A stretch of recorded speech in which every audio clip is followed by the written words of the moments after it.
recording. Being a good man versus being a nice man. That's kind of what I want to talk about in this video. Came up in a track or whatever I was listening to while working out, and I think it's a good topic.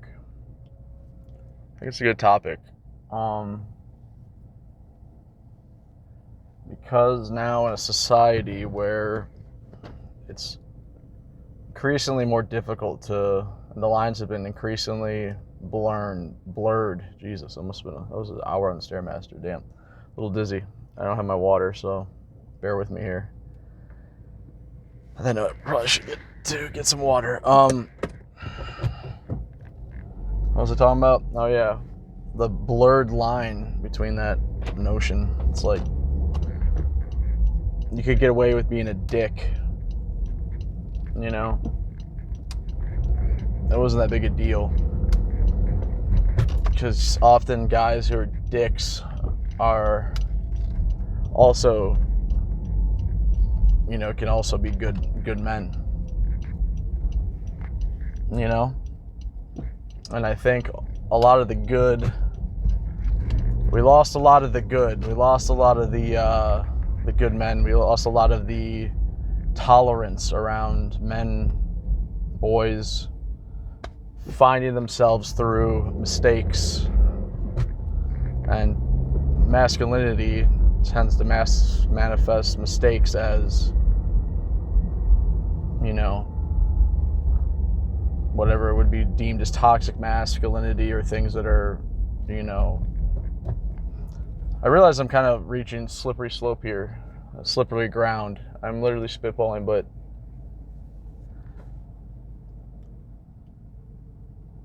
that's the first thing my head goes to, is like the Me Too stuff, and like just kind of like throwing the baby out with the bathwater. Like a lot of things, so I'm not a very protest-minded person. I think ideas tend to change society more than protesting. I mean, because it gets hijacked so easily, and with these movements, people inevitably grab for the rungs of power, i.e. BLM, those two women having all the money didn't really help those communities. But the intent is there, it's a good thing to talk, to stand up for things like that. But, protests are not my favorite way to fight against something. Anyway, so being a good man versus being a nice guy. Obviously, it doesn't have to be one or the other, but the framing of the video, I want to be around how often, I see how, in a society where it's never been easier to do nothing, and being told as a man now that a lot of what you do is acceptable, it makes it, again, I talk about this a lot in my videos. I hope I'm not repeating myself too much, and being too whiny about it. I mean, it is a thing, we all know it, but yes, okay. Not a lot of incentives, great, but I try to stay on topic on the good versus bad.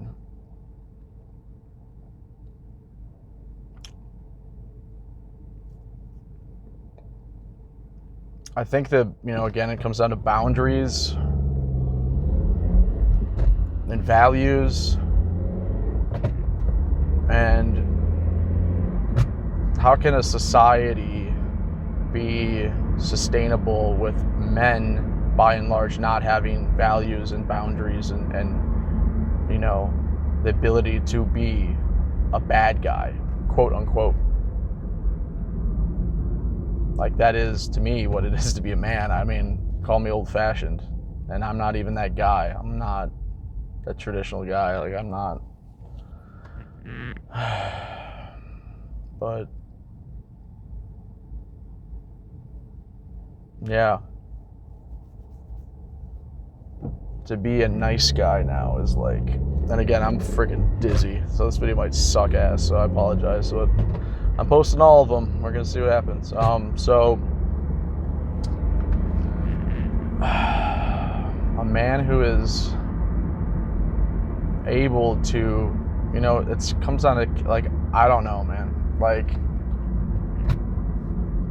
I think as like men become less like men, you know, I look at testosterone, look at whatever it is, the phthalates, all this crap. Like, I think it become more like women. The more that's the case, the more things fall apart. I just think that's the way it is. Until biology can keep up with society. This is like, I know I'm going on another tangent.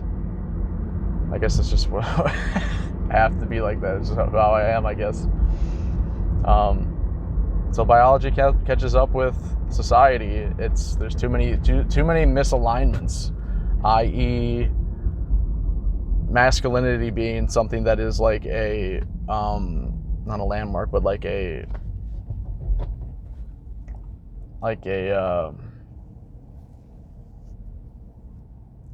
pillar. So masculinity being a pillar in society, that is something to build on, something to you know, create structure and family and like confidence within women. Because if we have a society of boys, women are not going to be very happy, because that's not biologically. Sorry if you're watching this.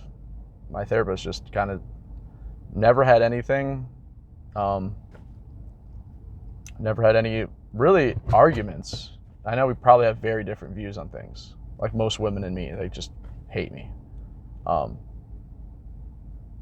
especially in liberal towns. But I brought up hypergamy, and she didn't really subscribe to that, and I don't subscribe that she doesn't subscribe to that. I think that is the paradox. Sorry, I'm a misogynist, whatever you want to call me. I'm just trying to be honest here, and I'm looking for truth. And this is kind of the point: is I don't think women are capable of, biologically aren't capable of hearing certain things. It's a beautiful thing about women. Like, that's why you don't call a woman an asshole. You call a woman a bitch. Men are assholes.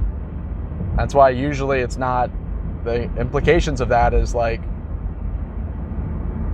usually it's more a pejorative term to call a woman a bitch than a guy an asshole, because it's kind of par for the course occasionally for a man to be like an asshole, like in a way that's like not par for the course, but a like more nuanced thing, and more like a, this might sound horrible, I'm just spitballing, but I'm trying to be honest here,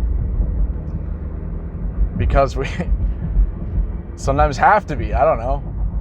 And when it comes down to her not subscribing to even the idea of hypergamy, I'm literally just describing hypergamy. I think that's another example of like a biological imperative in women. And her comment was, it's okay that I talk about this, right? This is a therapy session. She can't talk about this, I can. Haha, I think. No, I'm not saying any names, blah, blah, but, you know, she said it's not, you know, women are now standing on their own 2 feet, and they financially can do their own thing, and men, they don't have to rely on a man, like, and yes, of course, that is the case, but aren't we seeing the results of that? Isn't it this is what's interesting about, like, some people just don't want to look at the truth, and, like, this is a big part of why there's gender wars, is biologically, I mean, if that was not true biologically at large, and she's right.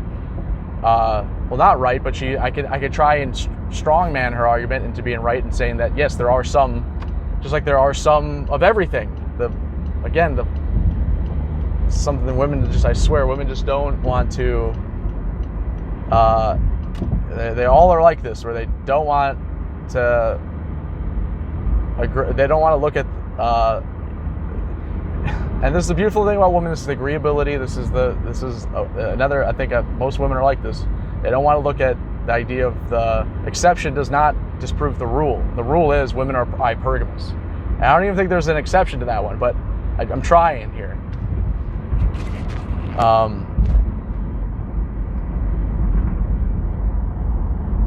I'm trying to give her as many points as possible. So, I mean, again, proof is in the pudding. Women are hypergamous. This is biology. And because society is changing, i.e., biology is not kept up with society, we have these misalignments. The misalignment now is that 60% of men, or a huge margin of men, a higher margin than has ever been, are completely checked out of the dating pool and are giving up. And again, I used to think that was BS, and it is kind of BS, but it's understandable, and it is a numbers game. Men are logical. We are logical creatures. And we logically have deduced that it's not worth it. And a lot of men, I mean, I'm technically in the prime of my life, and I'm struggling with this. All the trauma and recent events notwithstanding. Is that how you say that? I don't know. But yeah, let's reel it all the way back into being a good man versus a nice guy. I guess that wasn't too far of a tangent. That's pretty good, right? Like, yeah, we're in the same realm. And yeah, I think it still is. Having said all that stuff about men giving up and whatever, for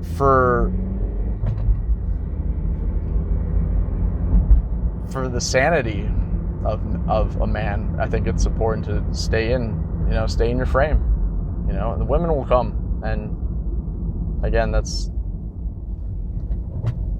in my life. I was just thinking about that. I'm not trying to toot my horn, but I literally have had zero success with women, or I have like multiple women at once. Why is that?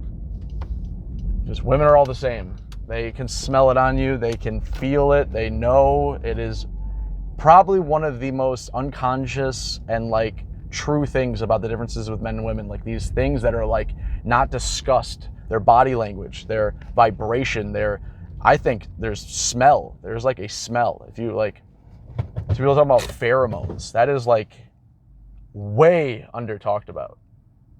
Like, smell yourself when you work out and you haven't eaten like jelly beans all day versus like eating like a good steak.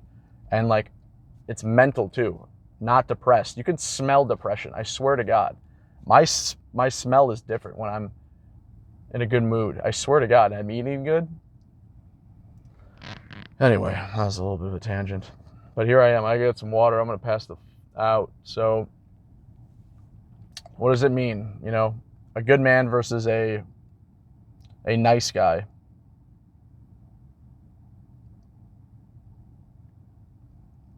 How has that changed in society? They always said nice guys finish last. But now good men finish last too. Maybe that's not the best way to close the video, but I'm going to close it like that because I need water. All right, guys. Catch you in the next one.